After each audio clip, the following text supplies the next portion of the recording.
Welcome to March. It's your boy Prue. I started a little early on this one, just a couple days, but I thought I wanted to do a couple fat chunky books for the month of March, and I just finished Don Quixote. Mindy at Mindy's Book Journey was doing this tag. I didn't get tagged or nothing. I don't even know it's a tag, but I'm doing it. Here we go. I'm excited. Okay, so let's get started with Don Quixote. Don Quixote, the plot is one day a dude decides to be a knight.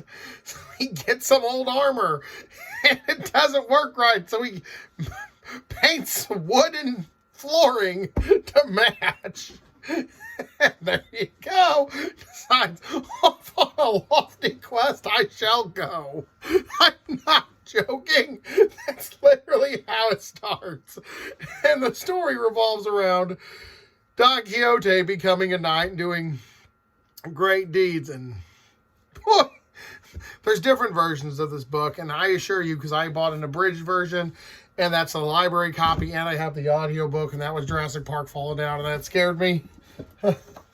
Awesome. You know what? We're leaving that alone. I'm just happy to do with it right now.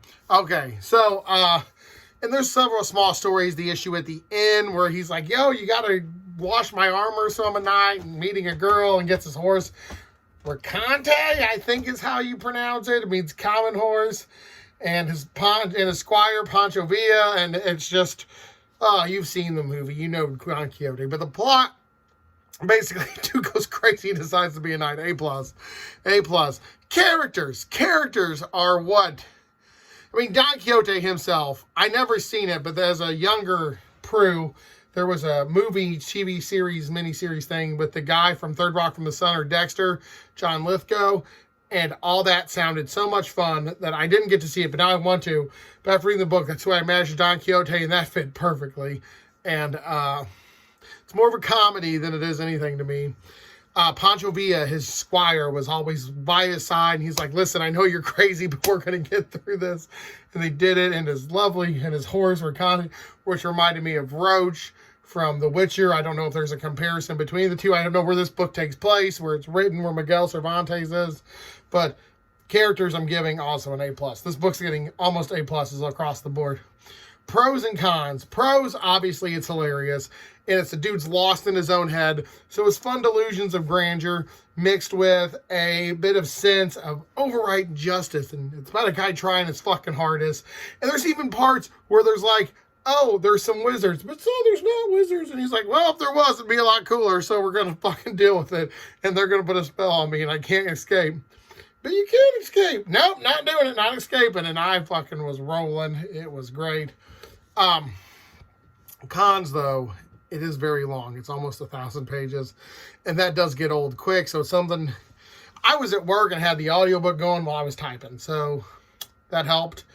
And I was dealing with some problems at work, and that was just a nice laughable way to be in reality by being out of reality. But 1,000+ pages and an overabundance of stories. Like, this will be a good short story collection, but I kind of lost interest 1,000 pages in. But Journey, how did you enjoy this journey? And you know what, I enjoyed it. The length is really the big detriment for this. If you cut out a couple hundred pages, it wouldn't hurt nothing. But the book was 500 fucking years old or some shit, and it's still fucking amazing, and it was making me laugh to this day. The adventure at the end is one of my favorites, and also when they meet a traveling play group, that's great. Oh, and there's a part, I'm not even joking, there's a part where there's some tax collectors, and Don Quixote's like, black robe, wizards. I was like, imagine if you're on the street, you're just walking along, you see a dude in like a hoodie, and you're like, wizards! Your friend actually runs off and fights the wizards, and you're like, no, please don't. Go to jail. Like, I'm embellishing a bit. I'm definitely playing some of this up. But in my head, when listening and reading, I definitely saw these acts unfolding, and it just was a dude with a delusion of grandeur who never gave up, who followed his heart and followed his dream. And that alone filled me with motivation that 500 years ago, people were still just having a hard time, and they were still getting by just on their dreams. And He loses his helmet at one point. He's like, I won't eat bread on a tablecloth till I get a good helmet.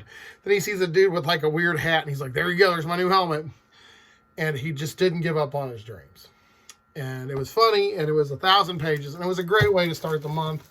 And not the best book I've read this year, but definitely top 5 material. As of right now, it still stands as Michael Crichton, but this is really close. With that in mind, guys, this has been your boy Prue. Highly recommend Don Quixote if you haven't read it. However, if you haven't read it, Hoopla has a free audiobook that's like 36 hours. I put that on times 1.5 speed, and I listened to it at work, and that got me through a couple rough days. So that being in mind, guys, 500 years later, this is still awesome. I'm going to give it an A+. Definite read if you can deal with the length. This has been your boy Prue. Stay creepy. And Mindy, thank you for doing this video. You're reading Mammoths, and I'm excited. Mindy and Brad and all them on Discord. I'm not part of Discord because I just don't have that much to say. Are all doing Way of Kings by Brandon Sanderson. And I did not. But this has just been your boy Prue. Thanks for watching. Stay creepy.